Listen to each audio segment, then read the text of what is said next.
when we talk about theoretical framework, we are looking at, all right, when we're talking about psychology of religion and sociology of religion, you could say that these three perspectives are more or less leaning towards investigating the psychology behind the religion or the sociology behind religion. Towards the end of the lesson, I'm going to suggest that you would read one of the worksheets that I've already posted on Classroom, hopefully to get an even more sort of thorough understanding of these theories. However, what I will do is that I will go through the key or the main ideas. So that's the objectives of today. I do not plan to rush since it's early on in the course and early on in the morning. So if you have any questions, please let me know. All right. And if you're taking notes now, I'd say that if you have a piece of paper here or a document, I'd say that if you are going to create some sort of mind map in order to fit all of these things together eventually, because that's the idea, you're going to use all these perspectives, frameworks as a tool to analyze this article down the road. I'd say that you should then start with writing down the theoretical frameworks, because often we can say that this, if we're going to refer to as a tree, this is basically the stammen of the tree. So either the perspective are more focusing on the psychology of religion or sociology. The theoretical framework is sort of the starting point. And when we are looking into the psychology of religion, obviously the psychoanalytical perspective are mainly a part of this framework. And if we're going to sort of find a definition of what scholars within this field of study are focusing on or interested in, is that basically they study religion as an experience or behaviorism, you could say, in history or historically, but also now in today's society. You could say that what these scholars and theorists are interested in is also, all right, how does human experience this reality, you could say, and why does religions arise? And often within this framework, the main explanation of why religions and spirituality exist at all is due to the fact that we either individually or collectively experience a need for some sort of purpose. And in this case, you can say that that's the religion.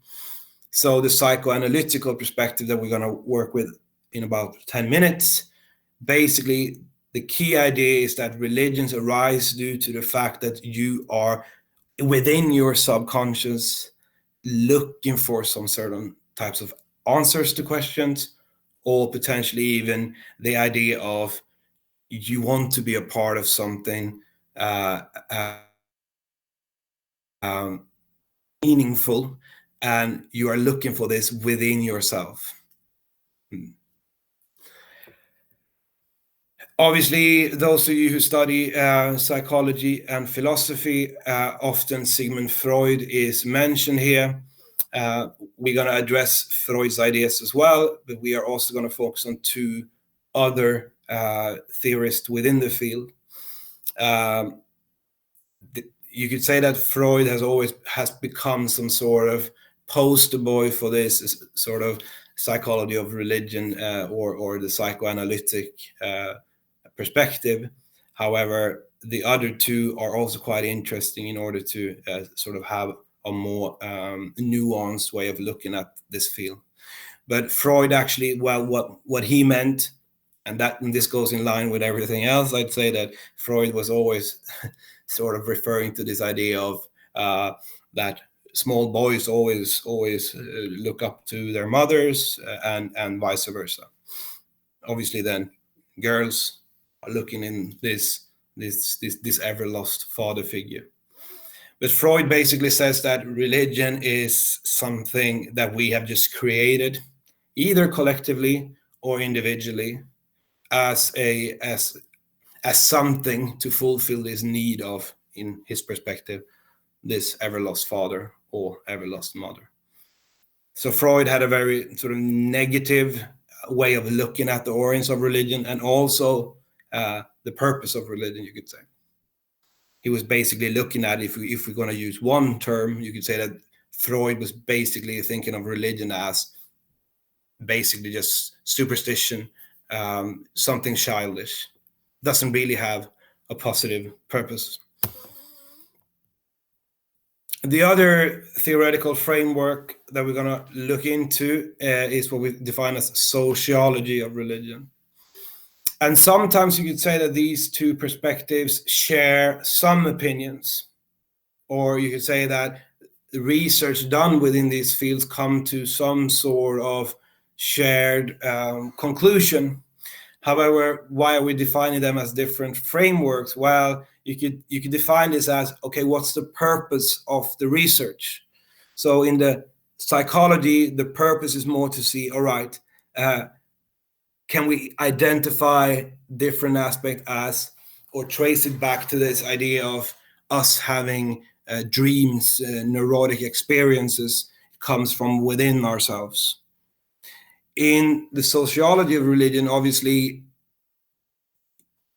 these type of aspects could play a part, but the key interests for scholars within this field is rather to look at religions, religious groups, religious rituals. I think, Clea, you mentioned festivities, for example. They're more looking at it as a social phenomenon. So basically what you are interested in is, what does the religion do? So if we're going to use the term functional here again, often theorists that are interested in the sociology of religion are more looking into the functionalist perspective rather than the substantial perspective.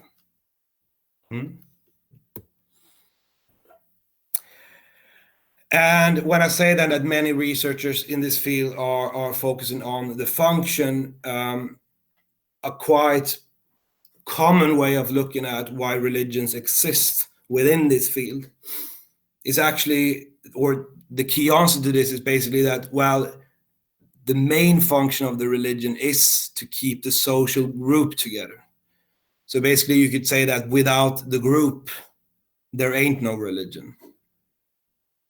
And we're going to look into a man called Emil Durkheim, and he was basically saying that, well, religion serve as something positive due to the fact that it keeps people together. It creates social harmony. But without the group, there ain't such thing as a religion. So you could basically, according to this perspective, worship whatever you want, as long as it keeps the group together. And therefore, often I use the example here of, well, then you could arguably say that subcultures, I don't know if you are metalheads, if you are believers or whatever Justin Bieber fans are called, or if you are an ultra, a football hooligan, if you are in a biker gang, etc. From this perspective, you could potentially argue that, well, you could actually see the same characteristics in those movements as you can do in religious movements. The only difference might be that you don't have this God figure. But apart from that, the group itself is circling around the same common narrative, and therefore you could define that slightly as a religion. So basically, the self-worship of the collective. The first perspective we're going to go into here is probably the easiest one, and it's quite straightforward. Basically, when we're talking about the belief perspective, actually there's no big theories behind why religions exist, why religions serves a purpose.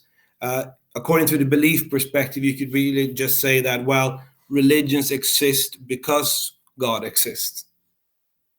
So if we're going to use the term creationist, have we heard about that?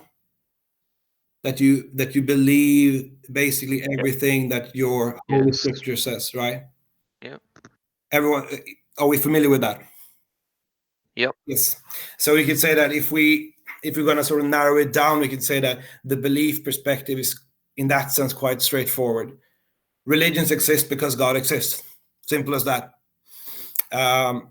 And sometimes we can also then say that, let's say that if you by yourself or someone you know, someone in your family are a devout believer in any particular religion, and this individual then basically believes everything that holy book or that what the tradition is saying, well, often you could then say that that individual probably adhere to the belief perspective.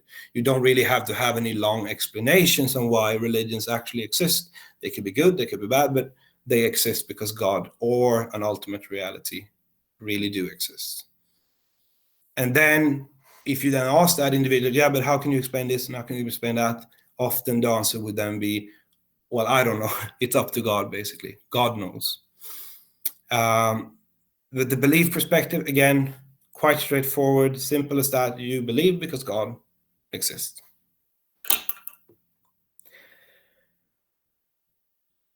And talking about God, then, we are hopefully familiar with some of these terms, either from your sort of your own experience or potentially you work with this in högstadiet.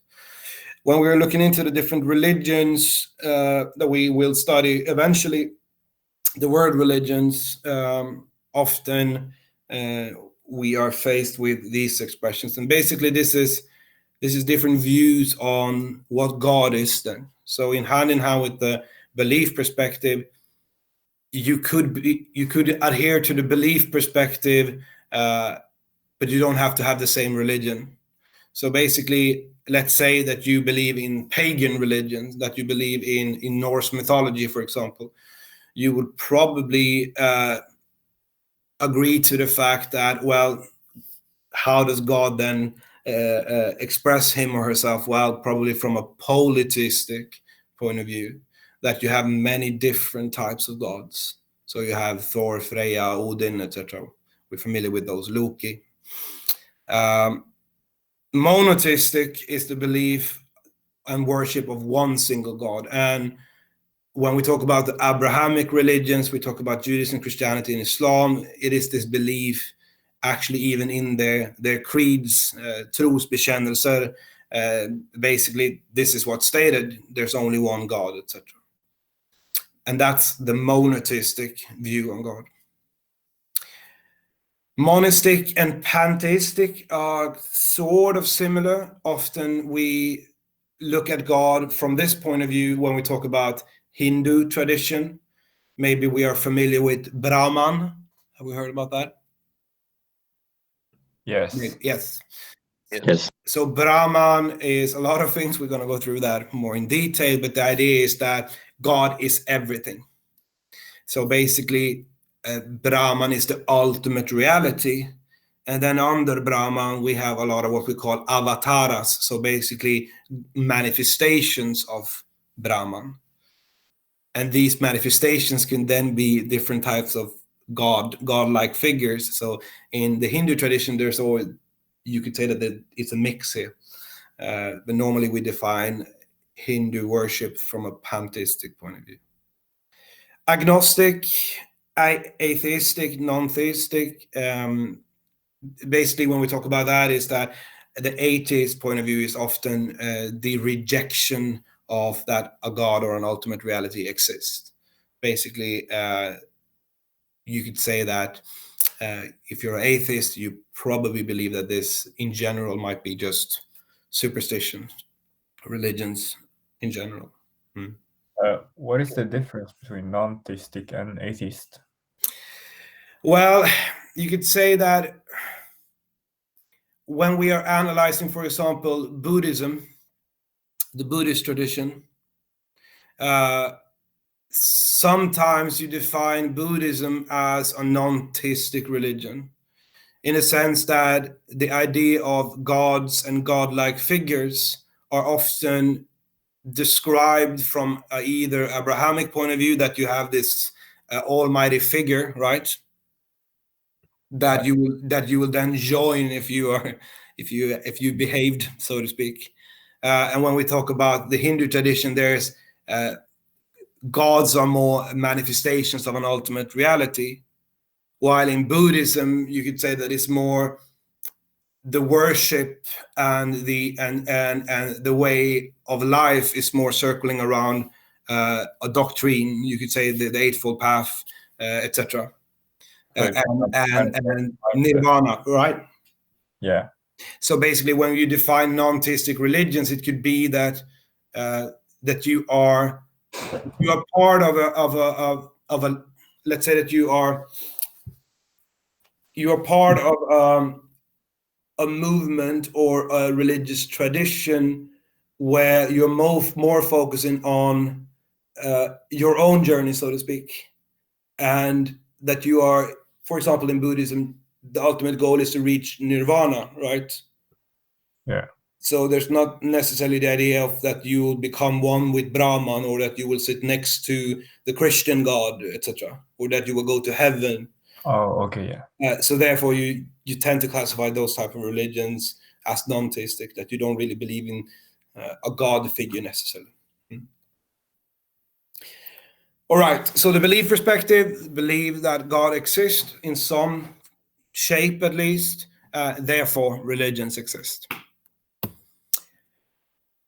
The other category, and I've classified this as materialistic / psychoanalytic. Obviously, within this perspective, you could say that both perspectives agree to an extent of the fact that religion is man-made, okay? They don't necessarily agree if it's deliberately man-made or undeliberately man-made. So the materialist perspective often argues that the only thing that exists is what we can see, what we can touch, right? And you could say that the psychoanalytic perspective would agree on that as well. However, the materialist perspective often classify religions as something deliberate. So all of you are potentially then familiar with Karl Marx, right? And we're not going to analyze Karl Marx's political view here, but he sees religion as, first of all, something that's man-made, right? Someone has created religion. But second of all, he's also saying that, well, the reason behind this is because you want to control the masses, right? So both the materialistic and the psychoanalytic perspective agrees on the fact that the only thing that really exists is the material world, right? The psychoanalytic perspective that we're going to go working with a little bit more now before the break argues that, well, religion is man-made, but it doesn't have to be deliberate in that sense, because it stems from something else. And I'm going to let you have a 4-minute break before we start looking into the psychoanalytic perspective. Okay? Does that sound all right? Yep. Go on.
let me know if you have any questions before we look into the psychoanalytic perspective.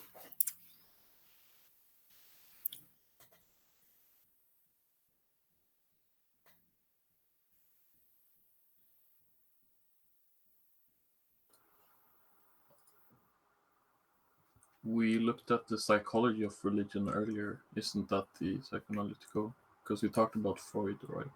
Exactly. When we talk about the psychology of the religion, you could say that that's basically the framework in which scholars like Freud works.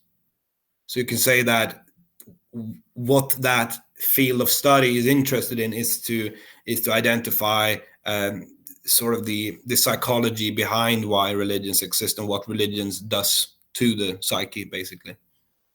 Okay. Yeah, so the psychoanalytic perspective is more focusing on, all right, why does religion start in the first place?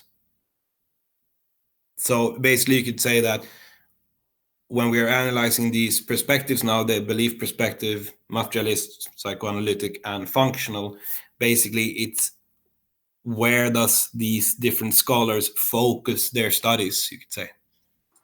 Yeah, so psychoanalytical theory is just a subcategory of the psychology. Exactly. So you could say that within the field of psychology of religion, the psychoanalytic perspective is a part of describing the origin of religions. But then within the theoretical framework, you could also find scholars that are more focusing on what the religions do to your own psychology, you could say. Does that make sense? Yeah, thanks. Yeah.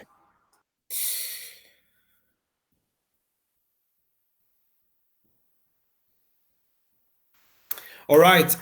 Are we good to go?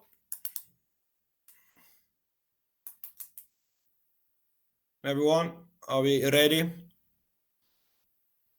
Kind of. Nice. All right. So good question there. Was it, see if I can remember your voice. Did I just talk with Oscar? Yes. Oh, nice. All right, Oscar. And I think you asked a very relevant question for those of you who didn't hear that, is that when we talk about these two frameworks, is you could call it family names, you could call it fields of study. So basically in the psychology of religion, different scholars are interested in what religion do to the psychological process. In sociology of religion, it's more the scholars are more interested in, okay, what's the function of the religion, what does the religions do to the social group. However, when we are looking into these perspectives, we are more looking at, okay, the origin of religions through different frameworks or perspectives. So both the psychoanalytical and the materialistic perspective agrees, as I said before the break, that religion is definitely man-made. All right. So it's something that we as human beings, either as individuals or within groups, have constructed, created ourselves. Often the materialistic perspective, and we are just going to mention, for example, Marx here, he'd say that, well, first of all, it's deliberate and it's man-made. The psychoanalytic point of view, you could say that, well, it doesn't have to be deliberate, but it's definitely man-made. So the first fellow we're going to look into here within the psychoanalytic perspective, and I'm going to mention three theorists that share some ideas. That's why we define them as psychoanalytics. However, they are disagreeing on some aspects. I'm going to go through that now. And if we're going to find a forefather of the psychoanalytic perspective, looking towards why religion exists, we have to mention Ludwig Feuerbach. Have you worked with Feuerbach in philosophy, maybe? Maybe not. I can't see. No. If we're gonna sort of categorize the three individuals within the psychoanalytic perspective, I'd say that Feuerbach is the starting point here. And obviously, as I said in the beginning, there's a lot to this more. You could obviously read books and books on Feuerbach, and he will have a lot of ideas on different aspects of religion. But if we're only focusing on the origins, Feuerbach, basically, his key ideas here is that we as human beings, either individually or as a collective, basically what we have done is that we have tried to find some sort of compensators or you could either say projections of our own feelings and created this idea of gods. Okay, so what does that then mean is that Feuerbach, if we're going to take a more let's say up-to-date example, let's say that I had 1 or 2 years where I felt bad. All right, I have felt that, oh, I'm not doing enough of this, and I'm not meeting enough friends. What's the purpose behind this, etc. Everyone's familiar with that feeling, right? The feeling of not being good enough. All right, I guess everyone has experienced that feeling sometimes, right?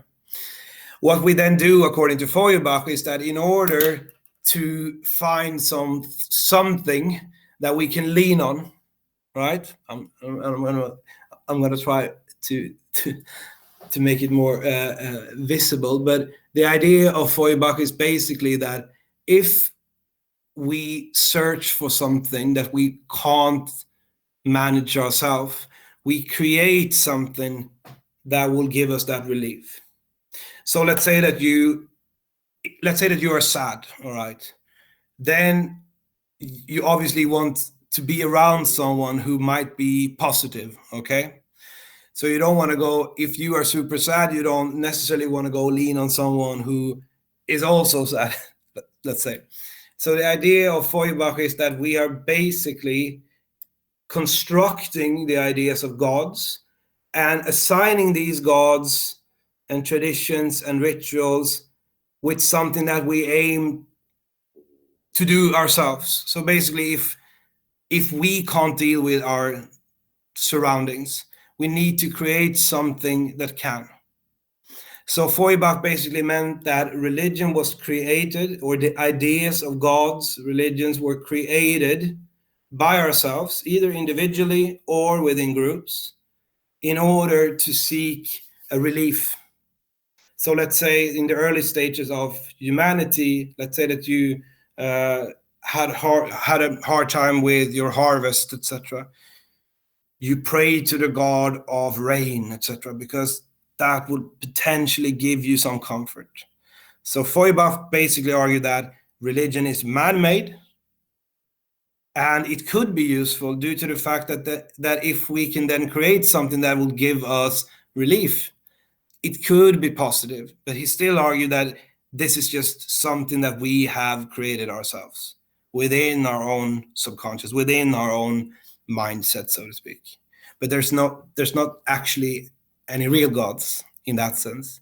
There's only projections. Does that make sense, everyone? Because Feuerbach could be tricky. Yes, sir. Yes. All right. Makes sense. So Feuerbach's starting point, it's man-made. We have created gods due to the fact that we look for relief, look for answers in something more, fictional maybe. However, there's no such thing as a god. It's just something that we come up with ourselves. The second theorist here is Freud. I guess you are familiar with him. He has a lot of theories of a lot of things, and obviously then he has a take on religion as well. Sigmund Freud agreed with Feuerbach in the fact that he argued that religion is basically something that we have created ourselves, right?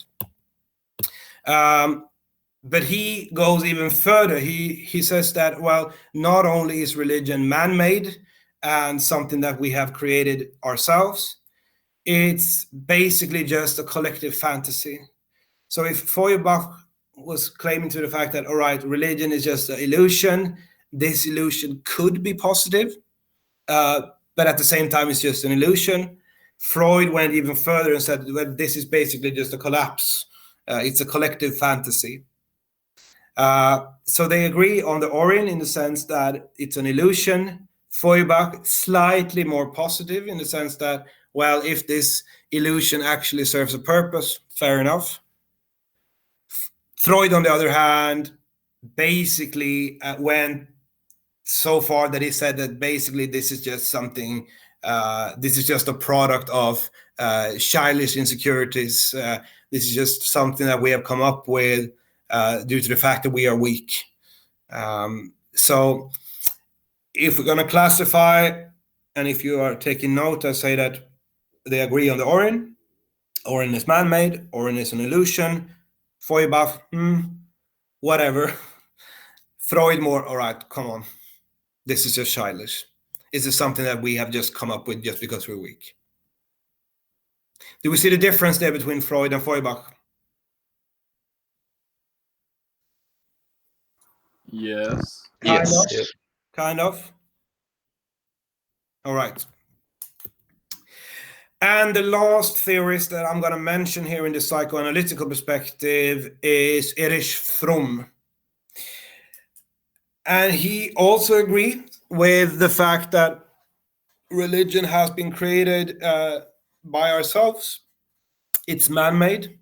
It's an illusion. So in that sense, he agrees with both Freud and Feuerbach. However, Fromm, on the other hand, if Feuerbach goes, all right, if religion could be positive, fair enough. Freud goes, well, if this illusion is positive, well, according to him, it's not. It's just another evidence of how weak we are. Fromm, on the other hand, is probably the psychoanalytic who claims that religion actually does make sense in the sense. So he says that even though that we have created this as an illusion, either as an individual or as a group, he says that, well, it's totally rational in a sense that what we as human beings are most afraid of is to be isolated. And it doesn't have to be isolated in the sense that we are isolated as we are right now. It could be that we are sitting in our different rooms, not basically hanging out in social groups in the same way as we are used to. But he basically says that, well, you can use religion as a stable frame of reference, or that religion fulfills this need of us avoiding being isolated. So, Khan, I think you mentioned that in the beginning that religion could give us some guidelines, right? That you have a stable, yeah. And I think that goes into what Fromm is basically saying here, that, all right, religion is created by an illusion, but actually this illusion could actually be quite beneficial. So to some extent, we could say that Fromm is borderlining into one of the other perspectives we're looking into. He actually sees that religion has a function. So if Feuerbach and Freud, at least Feuerbach, quite neutral on what the outcome of religions are, Freud is negative, Fromm is actually quite positive. He says that, well, it is an illusion, so everyone agrees on the fact that it's an illusion, but they have slightly different ideas on what that illusion creates. So, MV3C, can we see the similarities and differences here between them? Yes. Yes. Yeah. Mr. Johansson, by the way, Yes. which one would you say is the most open-minded, and which one do you agree with the most? Was it Rickard? Yes. Well, as I said, I do not necessarily agree more or less with anyone here. It's not my job, Rickard, even though I know you're curious. I always get these questions. A couple of years ago, another theorist that we're going to go through, potentially not today because I don't think we have time for it. Some of my students thought that I was raising Emile Durkheim up into the skies and therefore everyone decided to work with Emile Durkheim in their final project. I'd say that the most neutral, was that what you're asking for? Yeah, basically the most open-minded and the one that you believe is the the best one. Well, open-minded, I'd say that you could say that from if you're just looking at the psychoanalytic ones, I'd say that I think Erich Fromm is most mellanmjölk. What I mean with that is that a Freudian has quite strong opinions, and I think to some extent, if you analyze the word through Sigmund Freud, it will be quite narrow because he's so he has very strong opinions on everything he works So with. predetermined. Yeah, basically. so I'd say that potentially, I think Fromm kind of makes a sense because on one hand you could then say that, all right, you don't have to agree with religions, but you could see that for some people it actually serves a purpose. So if we're gonna go analyzing these three, I'd say that potentially Fromm is the most neutral one, and in that case, if you use the word open-minded, I don't know, but I think most people could sort of understand what Fromm is coming from here. Okay, cool. But I'm not saying that he's the best one to analyze everything, obviously. I think we have time for the more materialist perspective as well. Obviously, Karl Marx, and now you're thinking that all social scientists loves Karl Marx. I've heard comments about that before. The reason why we mention Marx here is that just as with Freud, Marx had a lot of opinions on a lot of things, and obviously he also had a quite strong opinion on religion as well. And according to Marx, man makes religion, religion does not make man. And to some extent, we could say that Marx and Freud are similar in the way they see the outcome of religions, okay? So if Freud, from the psychoanalytical point of view, he says that, all right, religion is an illusion, right? So it's man-made, but it's an illusion. Karl Marx would say that, well, wait a minute, it's not actually an illusion. I agree with you, Freud, that it's man-made. However, some evil individual created religions because then he or she could then use that as a tool to control the masses. So therefore, Marx and Freud agrees on certain aspects. They agree that it's man-made, and they agree that it's negative. The outcome is negative.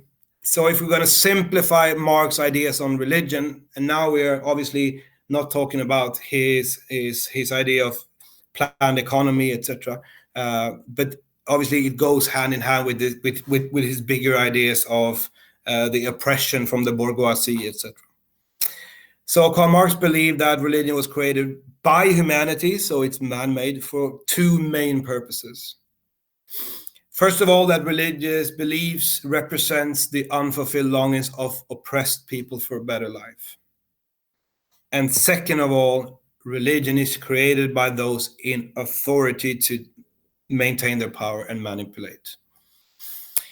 So basically, if we're going to use a sort of a Marxist analyst, or we're going to use Marxism here as an analytical tool on, let's say, remember the map I showed you last lesson with different cultures are either more rational, Überlebenswerte, remember that? The German map we looked a little bit on, maybe? Yeah, we remember. Absolutely. Good. So Marx would probably say, well, this makes total sense, that some countries that have a higher focus on the Überlebenswerte, so basically survive for the day, religion tend to have a bigger role, because it would then, according to Marx, create some sort of comfort, basically. And this comfort is then exploited or by the masses.